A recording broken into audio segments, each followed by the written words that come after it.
Mankind began their quest of the unknown by looking up at the sky. In the 17th century, Galileo looked through a telescope and triggered a scientific revolution. 2009 is named the International Year of Astronomy to commemorate humans' first up-close look at the universe 400 years ago. Starry, starry night, flaming flowers that brightly blaze, swirling. In Vincent van Gogh's painting Starry Night, the night sky is filled with dynamic swirling stars reminiscent of spiral galaxies in the universe. People, even a few thousand years ago, were interested in what is a sun, what is a moon, or why do they move? Van Gogh turned imagination into art. He applies imagination to science. So these are very old questions, continue to remain interesting to us as human beings. Behind the swirling spiral arms, what secrets await to be unveiled? 1,000 years from now, people will still be studying the sun and the moon and the stars and the universe. It's because new questions always arise.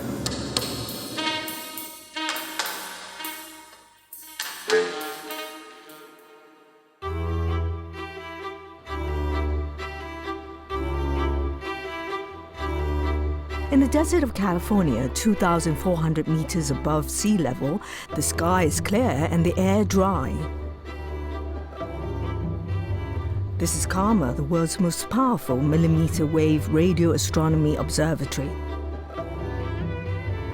With an array of 23 antennas, it tracks, round the clock, minuscule changes in the vast universe, allowing astronomers to probe its mysteries. Through telescopes, we can see that our Milky Way is not the only galaxy in the universe. It's only one of the maybe 10 billion that we can see with telescopes in principle. And even beyond what telescopes can now examine, there may be many more galaxies. So right away, one gets this feeling of being very small in a very large universe. Dr. Frank Hsu is this year's Shaw Laureate in astronomy. He was born in Kunming, China in 1949. At the age of 6, he emigrated to the United States, where his career in astronomy began. Now a professor of the 10-campus University of California system, he focuses on theoretical astronomy. Many of his theories have been validated with data collected from high-precision telescopes. The son of renowned mathematician Xu Xianxiu, Frank wasn't really interested in astronomy as a young boy. He fell in love with mathematics in his father's footsteps and physics, his major at the Massachusetts Institute of Technology. It was Frank's senior year mentor, Professor C.C. Lin, who sparked his passion for astronomy. It was through him that I really discovered what doing research meant. It was completely different. Frank went to Harvard University to major in astronomy, a field of study he feels integrates various scientific disciplines. Astronomy has both physics and mathematics in it, but it has, in addition, connection with human interest, human history, and human philosophy that makes it even more interesting. In 1964, Frank and mentor C.C. Lin jointly published a paper on the spiral arm structure and density waves in galaxies that remains a key fundamental theory of astrophysics for 4 decades and propelled Frank to the forefront of astronomy. The Earth orbits the Sun, but our Sun is only one of 100 billion suns in our galaxy. And the Milky Way is just one of about 30 billion galaxies in the universe that have so far been observed. Many galaxies, like the one Earth is in, are in spiral shapes like windmills. Because the property of gravity is that it likes to pull things into the center. If you have a spiral shape, then over time, every time you go through, even though it tries to go back out, it goes back less far than it should. So it ends up being a little closer to the center. The stars in the spiral arms also orbit the center of their own galaxies, but in parts of the galaxy that appear as spiral arms, their paths are more concentrated, like a traffic jam. Let's say 4 lanes. If there's some work going on that closes one of the lanes, then 4 lanes become 3 lanes. All the cars go slower, plus they have to get closer to each other, so the density goes up. That is a traffic jam.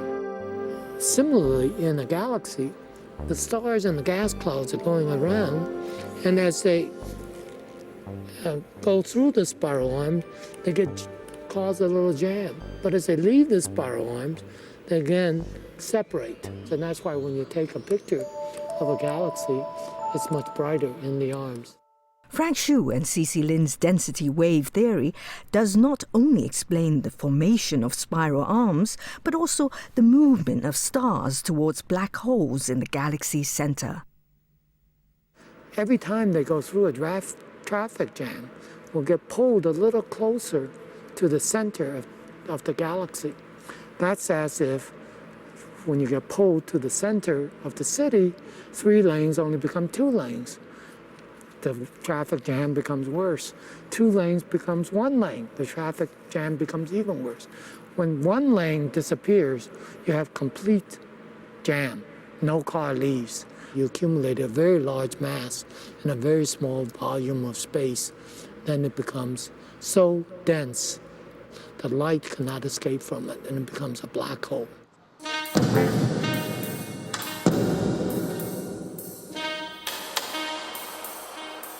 This density wave theory also helps us understand the structure of Saturn's rings.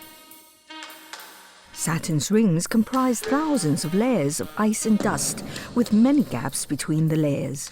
Frank's theory shows that the gaps are caused by the gravitational pull of Saturn's moons, causing traffic jams of ice and dust particles in the rings, and the density waves generated by the rings' self-gravity.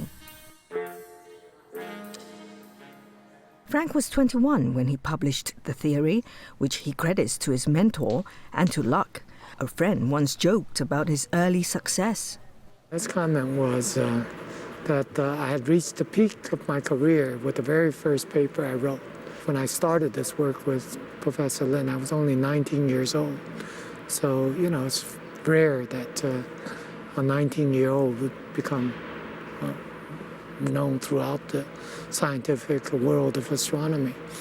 But to be honest, the main credit for this work should go to Professor C.C. Lin. It was his insight that suggested that spiral structure would be associated with the density wave. I merely helped him with some of the calculations.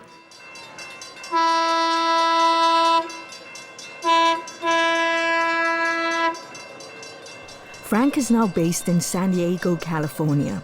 It's on the Pacific coast near the American-Mexican border. While being an important military port, it's also developing in recent years into a center of technological innovations, including biotechnology.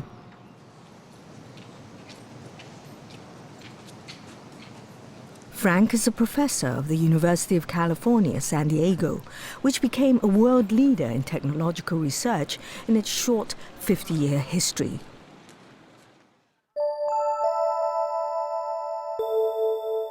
This flag in the university's Center for Astrophysics and Space Sciences symbolizes its contributions to U.S. space programs. This is a flag that was flown in 1981 in the Columbia Space Shuttle, and was given by the 2 astronauts, John Young and Robert Crippen, to University of California, San Diego. Dr. Mark Thiemens, who had invited Frank to teach at UC San Diego, says Frank is a distinguished scientist as well as an outstanding educator. The Physical Universe, a book Frank wrote in 1982, has become a popular textbook for undergraduate astronomy and a standard reference in Harvard Graduate School. From detailed I was one of the students that used it. It's well written, it's clear, it's easy to understand, and it's a difficult topic. Frank's really great at helping people understand things. In the past 2 decades, the book has been translated into many different languages, drawing people around the world to astronomy to unlock the secrets of the universe. It had a lot of influence. I'm probably better known for this book than for all my papers. The book was at 2 levels. Was a descriptive part, which is like a story, and a quantitative part, which I left to problems that the student who was interested could work out on their own. At the end of each chapter, I would have a philosophical section or historical section that would put what we just learned in the context of human experience. In the United States, frequently you were the only person in your class who was Asian. One wanted to be more like American. We were half ashamed to be Chinese. Didn't like our own culture, our own philosophy. These curved roofs with the curved tiles coming down and the mythical figures, very Chinese. And so I never felt an affinity to it. And as I traveled more in the Far East, I began to appreciate this is a whole branch to human civilization, human accomplishment that I have connections to.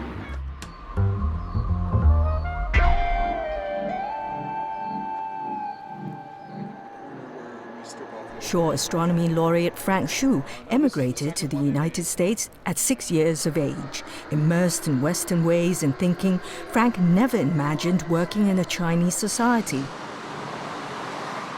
Until 2002, when Taiwan's National Tsinghua University invited him to be its president. Coincidentally, both he and his father, Xu Qianxiu, became head of Tsinghua at the age of 58. Tsinghua for me was always a kind of a magical name. I really felt that I owed it to my father's memory. I owed it to the Tsinghua legacy. I owed it to my friend Y.T. Lee to come. Nobel Prize winner Yuanzhe Li had invited Frank to head Tsinghua. Li says no one expected the president of the American Astronomical Society to give up everything to come to Taiwan. Subsequently, Frank helped elevate Taiwan's status in global astrophysics. His major contribution was to organize Asian American astronomers to establish the Institute of Astronomy and Astrophysics here in Academia Sinica. Li says Frank initially turned down the presidency for fear his family wouldn't adapt to Taiwan's lifestyle. To entice him, Li found a villa for Frank near the university. But after he agreed to come to Tsinghua, Frank insisted on living in a flat on campus.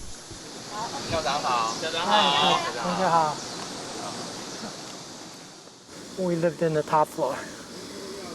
For me, no matter what I'm doing, so all-consuming that I sort of lose track of my surroundings anyway, so it wasn't such a sacrifice for me. It was convenient. At Tsinghua, Frank spearheaded innovation, establishing TIARA, a theoretical institute for advanced research in astrophysics, and encouraged students to learn foreign languages. He set a target of 2020 to make Tsinghua one of the world's top 20 universities in 20 years' time. I wanted to set the bar high, so high that it would take the best effort of everyone to try to reach it. And even if you exert the best effort, maybe you will only get 80% of what you hope for. But that would mean we have one university in the top 25. That's not so bad. To achieve his aim, Frank recruited renowned overseas academics to teach at Tsinghua. Rainian Kuo and husband Ming Wei Hong had worked for decades at the prestigious Bell Laboratories in the US. They brought with them their entire lab at Bell, equipment worth $7 million. those very complicated equipment and very advanced equipment, through the Panama Canal and to the Pacific Ocean and Taiwan. Taiwan, not a single part Was damaged. It It's like a miracle. It's time to return to our home country, Taiwan, to help the young generations to build up the passion for physics and do the first-rate research, and to help them to grow, and so that the whole country will move forward in that regard. This is unnecessary to have so much light, to have air conditioners go on full blast, just to entice people into the source. That's a terrible waste of resources. Taiwan's night lights obliterate the stars in the sky. Many urban children grow up without ever really seeing the night sky in its full splendor. And when you can see such vistas, your attitude toward the natural world changes, because you realize how vast this whole universe is. Frank not only brought overseas experts to Taiwan, he also sent Taiwanese astronomers to observatories elsewhere. The peak of Mauna Kea in Hawaii is the best site for skywatching in the Northern Hemisphere. Some of its 8 telescopes are among the world's first sub-millimeter array, with resolution so powerful that if they were atop the 508-meter-tall Taipei 101 building, they could spot a ladybug in the Taoyuan International Airport more than 40 kilometers away. 2 of the telescopes were built by Taiwan's Academia Sinica, an achievement spearheaded by Frank Hsu.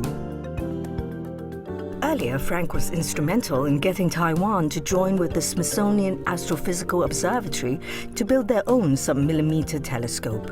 We wanted to build our own telescope to learn the technology, to train the people, so that the next project, Taiwan could lead and, in fact, be self-sufficient. And we have arrived at that stage today.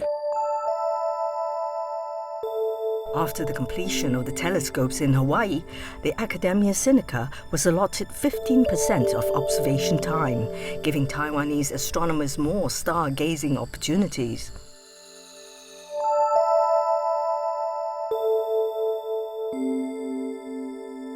Another of Frank Hsu's contributions to astronomy is his theory on star formation.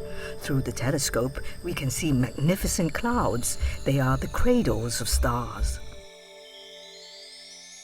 Who used to think stars are born through the gravitational collapse of gas clouds before rings of material are shed to form a disk surrounding the nebula. But Frank and other astronomers found it's in fact the other way around. First, a disk is formed by rotating, contracting gas clouds. Dust particles on the periphery are held in orbit by gravity and condensed into planets, while the material in the center becomes a star. All these stars, when they're young, have very strong magnetic fields. It's just like a stone in a sling. It would be flung from the sling and carry away all the angular momentum. So what is left is something that's rotating very slowly. And because it's rotating slowly, it would become a ball. The strong magnetic fields of the star will whip up the surrounding gas. The gas that remains will evaporate in millions of years to form a planetary system. Gravity, magnetic fields, and turbulence all play a role in this.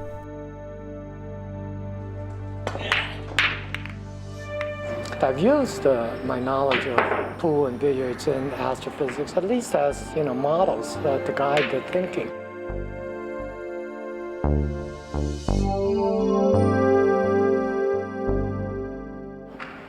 So Mike, who plays better, you or Professor Hsu? I think I'm better by that much. Frank loves billiards. He says you can improve yourself through competition. Competition is a crucial part of doing scientific research, because it's through that competition that the truth, or better approximations to the truth, emerge.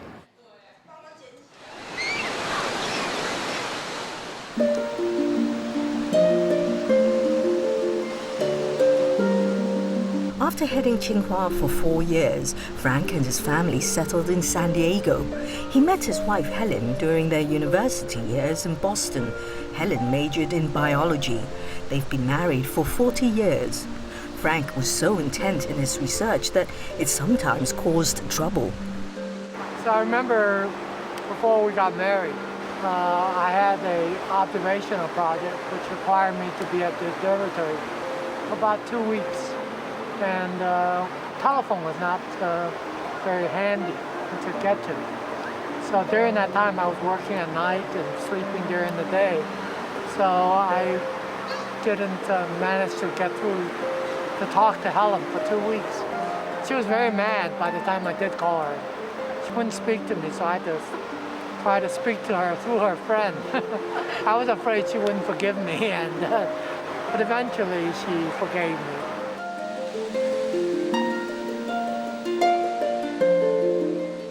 He forgets the cause because he's so focused. He has great powers of concentration on his work. That's also what makes him so productive, is that he spends long periods very focused and very intense on his work.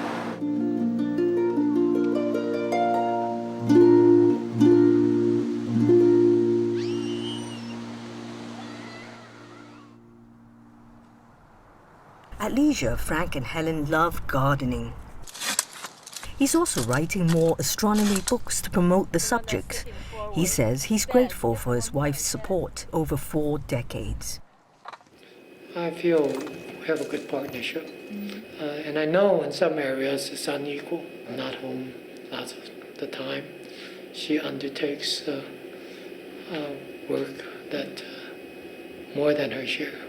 Without Helen, certainly my life would be very different and probably much shorter. But I can't imagine life without her now.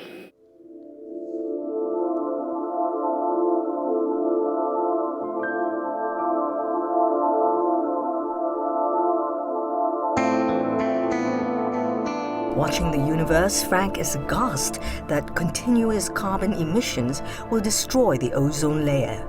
In California, he has seen how arable land turns into desert. We have the power to change the earth. You look around, you have no idea. At one time, this was a very green area. When Los Angeles was growing very fast, it took the water from Owens Valley, which then was a green, fertile farmland, orchards everywhere. Gradually over time, Owens Valley became a desert. This is what will happen to many parts of the world if we have climate change, global warming. In recent years, he's shifted his focus to global warming and energy resources.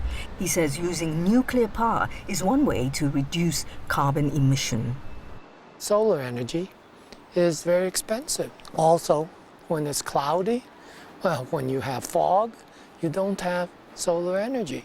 We have to have a backup, and that backup is nuclear power. But right now, all the discussions of alternative energy, the first thing that happens typically is to eliminate nuclear power from the discussion.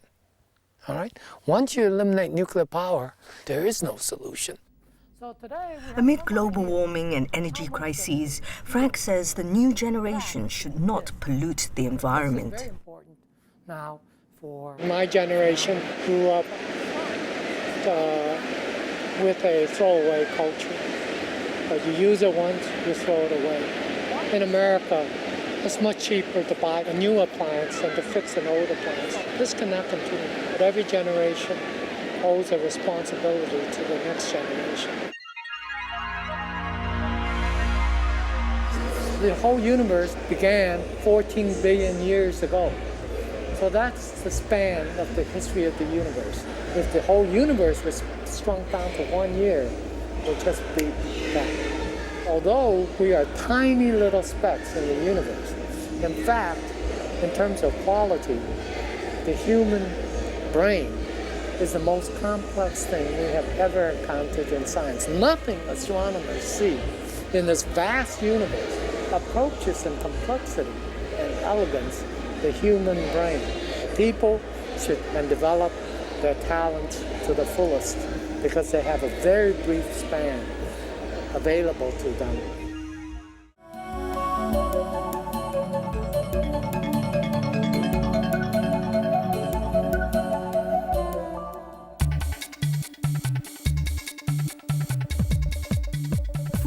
Food, and more food. It gives you energy, but if you don't work it off, you become fat, and fatter. Can you control this? Bar Harbor in the US state of Maine, the Jackson Laboratory. It's a mice farm where thousands of strains are bred and scrutinized and supplied to labs in over 60 countries.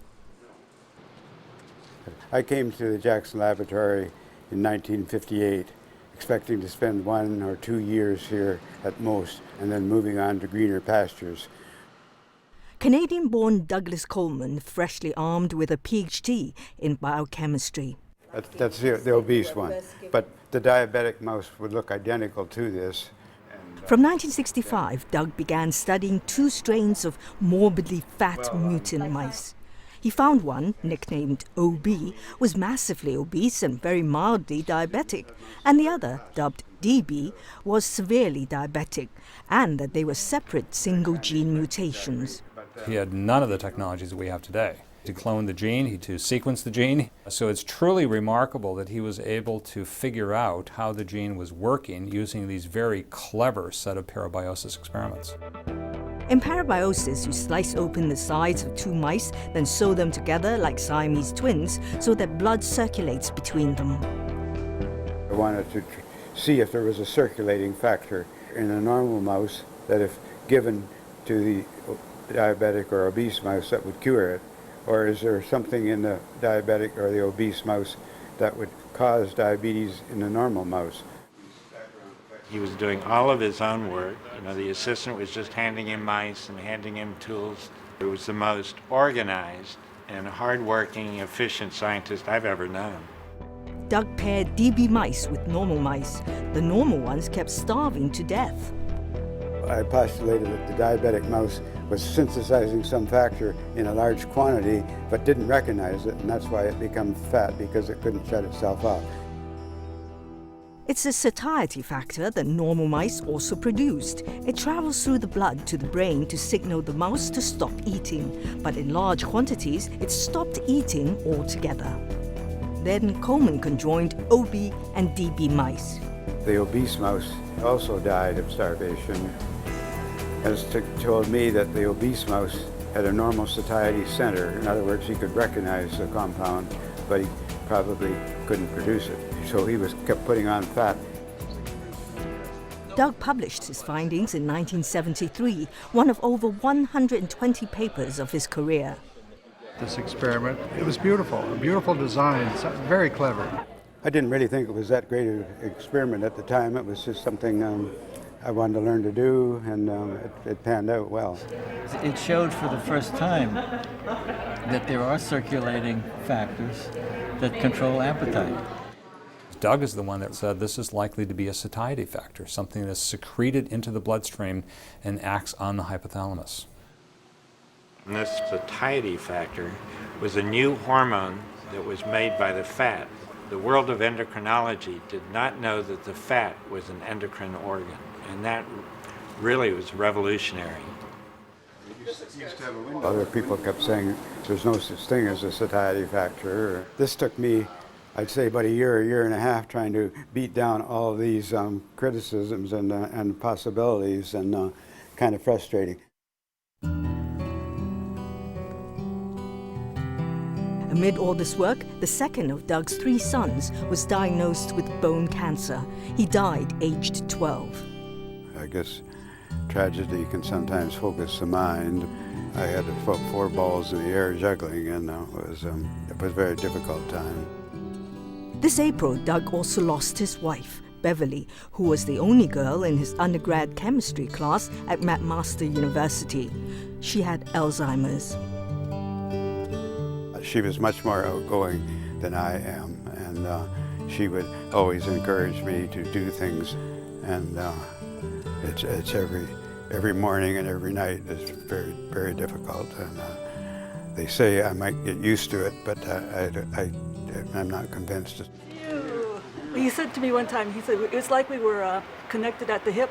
You know, they were so close, and they do all kinds of, trips. They were, and always together. So. Doug simply persevered through good and bad times. He never has tried to appear sorrowful. He's just a nice guy. This is one of the most beautiful spots that I've ever lived in. Seal Harbor, the Comans' first home in Maine, a far cry from Doug's very modest childhood in depression-ridden Stratford, Ontario. I remember subsiding on rabbits and some kind of greens, usually my father would bring home. Well, I went to several different elementary schools. I guess I passed and didn't get into too much trouble. I was always interested in science. At the University of Wisconsin, he found a knack for chemistry. Coleman continued working on diabetes and obesity until he retired from the Jackson Lab in 1991. The family had moved to a 100-acre plot rich in flora and fauna in nearby Lemoyne and placed a conservancy easement on it. Basically, you can't do anything to it except cut the trees to keep the view, keep the garden, of course. Doug and Beth were extremely active in forestry and wildlife conservation. I like to do things that are good, and science was good, conservation is good. How would you like to be remembered? As a person who did his best and hopefully contributed something to the world. But why didn't Doug Coleman go on to locate and identify his satiety factor? Because it costs too much money and I'd have to have too many people, and the type of research was not the type of research that interested me. In fact, I wouldn't want to tell Jeffrey Friedman this, but I find it boring. This man is not bored. My grandmother used to make a lot of chocolate bread. Professor Jeffrey Friedman lives in a nation that's about 4 billion pounds overweight. But they shouldn't be. Over a decade, the average human will consume tons worth of fat, protein, and carbohydrate. Weight changes at most 10 pounds per decade. There has to be some mechanism biologically balancing energy intake against energy output to keep fat mass stable. Jeff comes from a Jewish family which emigrated long ago from Eastern Europe to New York's Lower East Side. It was expected I would become a doctor because I did well enough in school. By the time I finished my medical training, it turned out I liked doing research and science best. In 1980, Jeff began working in a lab at Rockefeller University and later took his PhD there. I was just fascinated that there were molecules in our body that changed behavior. Here is an OB mouse. This one is 78 grams. And here is a normal mouse. It's 24 grams. And it's just the difference in one gene. Jeff and colleagues disproved a prevailing thought among some scientists that the peptide hormone cholecystokinin, or CCK, might be that mutant gene in the OB mouse. If it's not CCK, what is it? By then, they had the tools to map the precise location of a defective gene on the chromosome. Jeff got advice from Doug Coleman, mice from the Jackson Lab, and embarked on an 8-year odyssey to identify the OB gene in mice. The first thing you need to do is make a gel. You would load bits of DNA on a gel, run the gel, and then analyze it, asking for that single bit of DNA, sort of like a needle in a haystack, that would always be co-inherited with the obesity of OB mice in thousands of animals. I did this thousands of times. It's sort of fun and it's very satisfying, even experiments that don't give you the result. Finally, one of the DNA bits detected an RNA in fat and nowhere else. Is this the OB gene? In early May 1994, Friedman identified the OB gene. When I saw this film, I realized Coleman's hypothesis was undoubtedly true, that body weight was regulated by a hormonal system, and it was just an overwhelming experience to sort of be the first person to see the way in which nature had solved this fundamental problem. He immediately called Lily his future wife. He was so excited. He was a little stunned, you know, sort of like, oh my God, it's really happening. I think of myself as really lucky to have been able to see him working towards it. Jeff's paper was published in December 1994. He's very innovative. He always thinks about the big picture. And the eventual goal is to find for humans what can help people to cure obesity. He wants to inspire, you know, smart people and people who share the same passion as he does. Jeff named the hormone leptin. It's made by fat tissues in mice as well as humans. The amount of leptin that's made is proportional to the amount of fat that's carried. When an individual overeats, fat mass and leptin level will increase. This decoded by the brain and will suppress appetite until such time as fat mass and leptin level return to the starting point. So by such a mechanism, weight can be maintained within a relatively narrow range. Only 25 people on Earth, all very obese, have defective genes like the OB mouse and can't produce leptin. Many obese people actually have very high levels of leptin, but they grow fat because they are leptin resistant. Leptin acts on the hypothalamus, and we're working very hard to understand what's different about that circuit in the leptin-resistant state. Some, like this child, could lose a lot of weight after being injected with leptin over a few years. About 30 to 35% of obese patients lose more than 5% of their weight. If you combine leptin with another peptide called amylin, the average patient lost more than 10% of their weight. There are also very thin people who have low leptin levels, causing various forms of diabetes, as well as stoppage of menstruation in women. He's just really an amazing scientist. Everybody loves him. He is really funny and very generous. So this equipment measures the metabolic states of the animal. The Friedman Lab is continuing to study how leptin works in mice. Recently, we've been able to identify a factor that's regulated by leptin that appears to improve diabetes by itself when it's given to diabetic animals.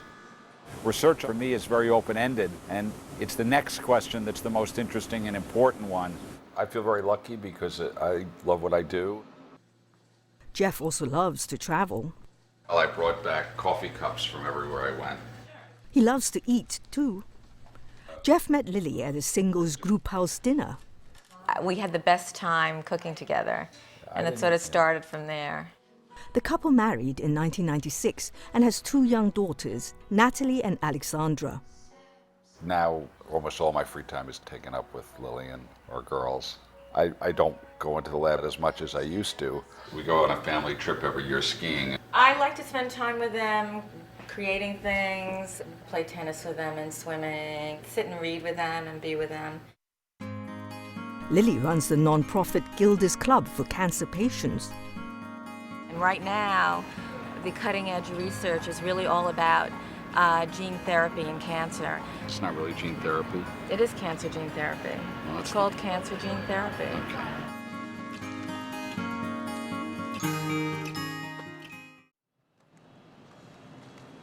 I spend most of my time either here doing math or sitting outside on the grass doing math in the warm weather. Except every now and then I have to do some food shopping or something like that.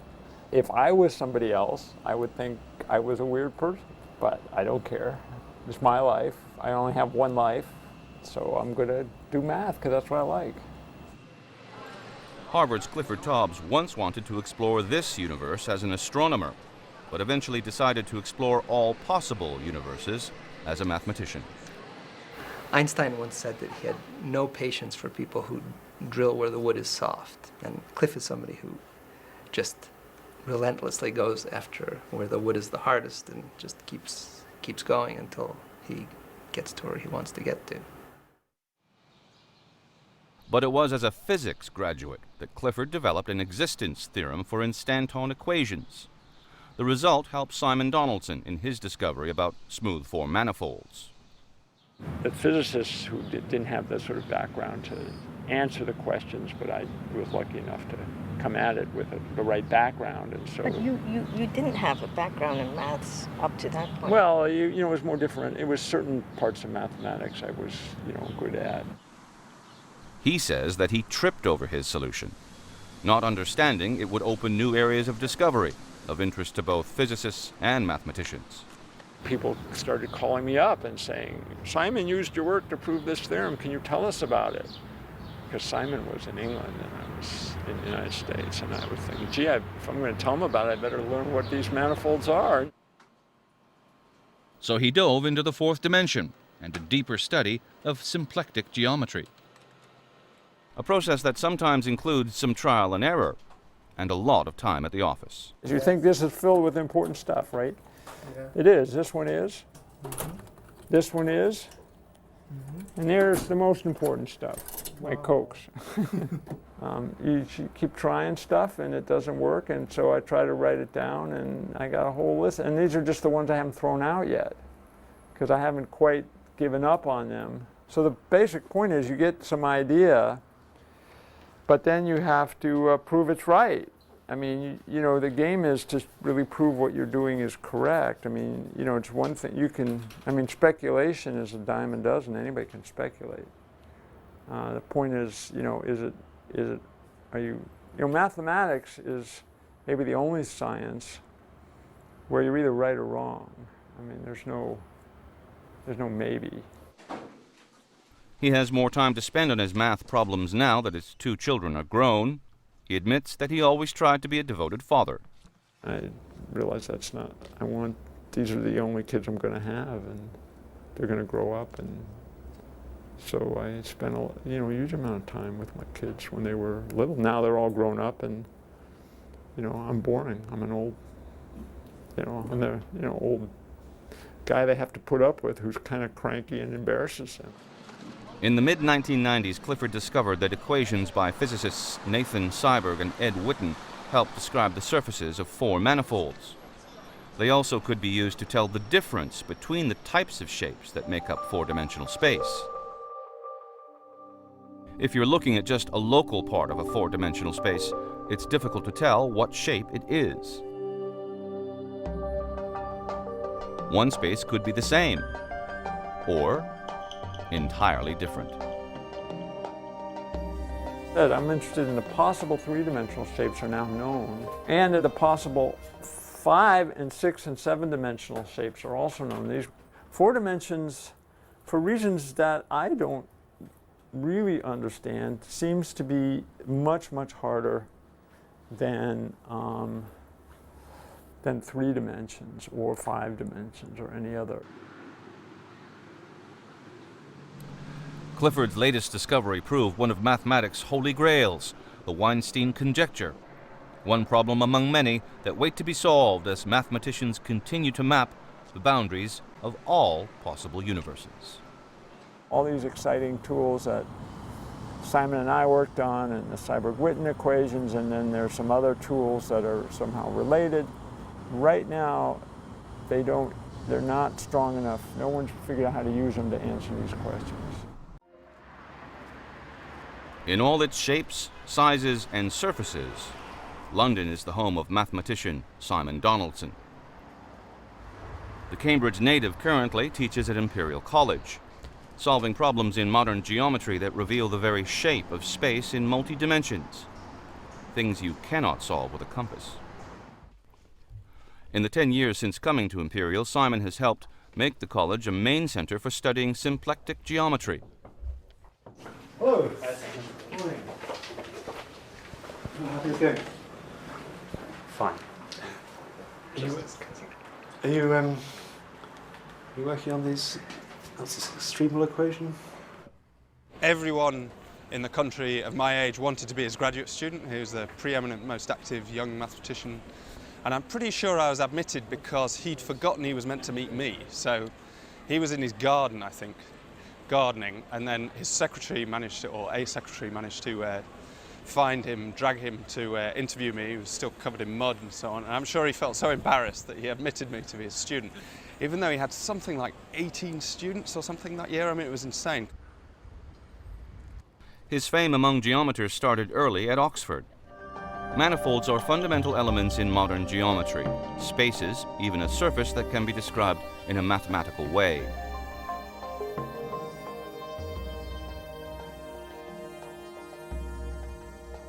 Simon used equations developed in theoretical physics by Yang Chen-Ning and Robert Mills to help classify these spaces in 4 dimensions. Building on a separate Yang-Mills theorem proven by Clifford Tobbs, Simon's work found a contradiction. Certain 4-dimensional manifolds with fairly standard invariants did not exist. It was a completely unexpected restriction on the types of smooth 4-dimensional manifolds.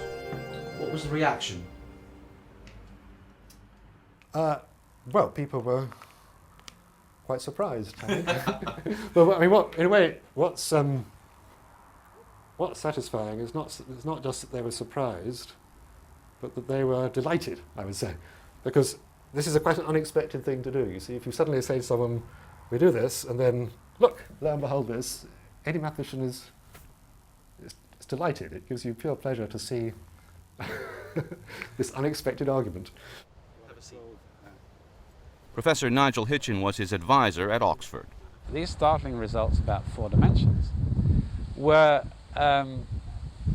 clearly relevant to physicists. I mean, once they'd seen what had happened, they stood back and looked at what he'd done, and they said, well, let's try and understand what he's done by manipulating and forging new ideas out of what we thought. When did Simon's path to math begin?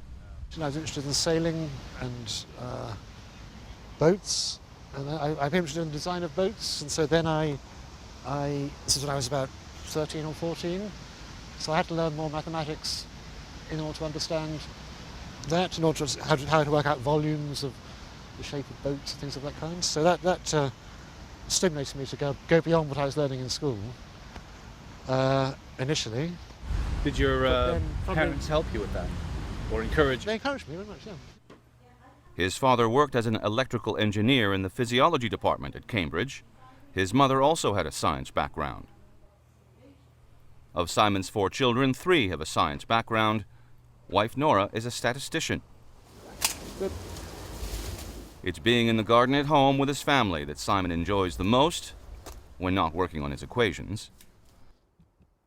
The Shaw Prize is only the latest of the numerous awards he's won for his discoveries, winning the prestigious Fields Medal at 29.